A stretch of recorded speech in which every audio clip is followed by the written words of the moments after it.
What's up, y'all? Welcome back to Dolphins Daily, your daily dose of Dolphins content with me, Chris Kane. And y'all see what I got on my face. You see him, okay? That means we talking about the cap at some point. We're gonna start with not the cap, but I'm not gonna lie, I like wearing these glasses. I said it. I like wearing them.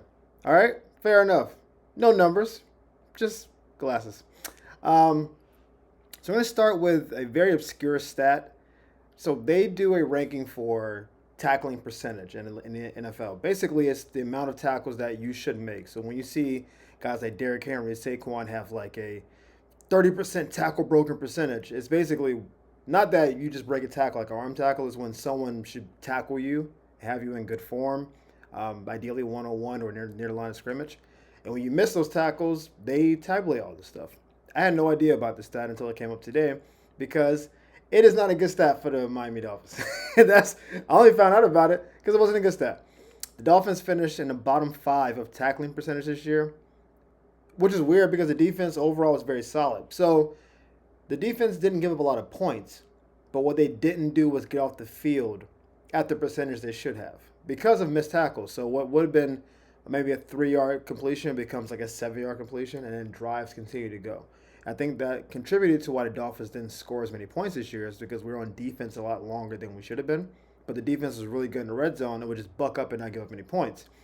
Now, a lot of this was because of David Long, who, as you guys know, got cut in November because missed tackles.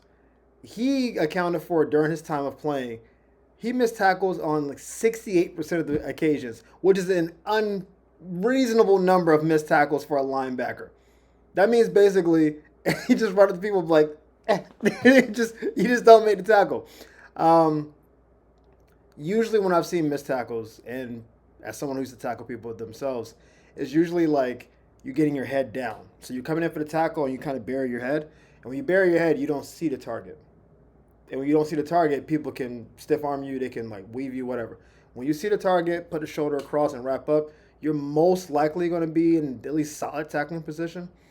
Now, it's not all on him. I mean, he certainly contributed to the missed tackles, but the team at large weren't great at tackling. And I don't know what that is. I don't know if it's a concentration thing. I don't know if it's a. What happens in the NFL nowadays is people don't practice tackling anymore because they don't want to get hurt. So a lot of practices are very basically like glorified run throughs. You're running in plays, it's 7-on-7. It's like running backs running up to the hole, and then people just kind of wrapping and then going back to the line of scrimmage. We're not doing like Oklahoma drills anymore, where people are just getting their heads taken off in practice. Just, all right, 1-on-2s, like all that stuff is done. We're not doing that kind of stuff anymore. And I think as a result, generally there's bad tackling in the league. But when a team is really good at tackling, like Kansas City is a good tackling team, Philly's a good tackling team. It's glaring. It's like, wow, they don't miss tackles. San Fran for a number of years was a great tackling team. With Warner and Greenlaw and just a plethora of other guys in the secondary, they just seem to kind of always make tackles. But when you miss a lot of tackles, you give up bigger and bigger plays. It's demoralizing to the defense. It's just not. It's not a good formula to be good going forward. I hope we internalize this data and really like drive home. Listen, being good in coverage and being in the right place is really important. Finishing the play, more important. So this is the reason why I got the cap glasses on. We haven't talked about the cap in a while, and so now we're here. They released the cap numbers for the NFL as of now. I think that's going to change whenever they decide on what the next budget looks like for the NFL. But as of now, the Dolphins have the fifth worst cap situation. Maybe it's the best way to describe it. So we're like 25th in the cap, but that just means we have the fifth least amount of money. So the Dolphins currently are almost 12 million over the cap going into next year, meaning we have to get under the cap for next year. By comparison, the Patriots have about 120 million to spend. That's unreasonable. They can basically say, who's the number one cornerback, receiver, offensive lineman? We can sign all three of y'all, no problem. That's how much money they have now. That's because they have a rookie quarterback. They basically have no talent at receiver. Ramondre Stevenson is okay at running back. Defense, Gonzalez is still cheap. Like they don't have any. They're not spending any money, right? The Commanders, I think, have almost 80 million. So because rookie quarterback, they're paying Terry, but basically no one else. The Dolphins are paying a lot of people, and so What the cap being in that situation means is that, yes, there will be casualties, but we're hoping that that number, pops up at some point and that it's not as big a liability going into next year. But just seeing the numbers, by the way, the Saints negative 60 million going into next year. Almost 6 times as bad as the Dolphins. We're like at 11 and a half, they're at 60. So, rough math, let's get closer to 5. They're almost in a 5 times worse cap situation. And Kellen Moore came out today saying, I don't know about Derek Carr, quarterback. I was like, yeah, that's what I was saying for Anthony Weaver. Hey, Anthony, don't take this job. I said it's the worst cap situation, awful roster. Sure enough today, what do you see? Saints, by far, worst cap situation. Blessing in disguise. Anthony should be happy. Not about the tackling numbers, but be happy you're not going to a job where, hey, you don't have a quarterback or any money to spend. Good luck. I don't know what kind of management was going on over there between Drew Brees and Taysom Hill and Sean Payton shenanigans. I don't know what was happening over there, but you shouldn't be this bad in the cap and have a team this bad. But this is a Dolphins podcast, it's not about the Saints. So, this is a big deal for the Dolphins because that does mean that we're going to lose some players in the offseason. We have not used the franchise tag yet. I don't think we legally can't do it yet, but I don't know where they're angling to use the franchise tag. That's usually a good tool to keep someone for a year or to eventually sign someone to a longer-term deal, and you don't want to lose them. So, a lot of there's articles about Javon Holland getting the tag. I don't believe that would be the case. I don't think they want to give Javon top 5 safety money for right now. They may use it. Again, depending on what Teron Armstead does with the team when they meet, they may tag one of the guards just to keep the position filled and then use draft picks on the other 2 offensive linemen we have to fill. There's a lot of options here, but it's a lot to get into. But I just want to put these cap glasses on because, hey, man, I look good. Okay?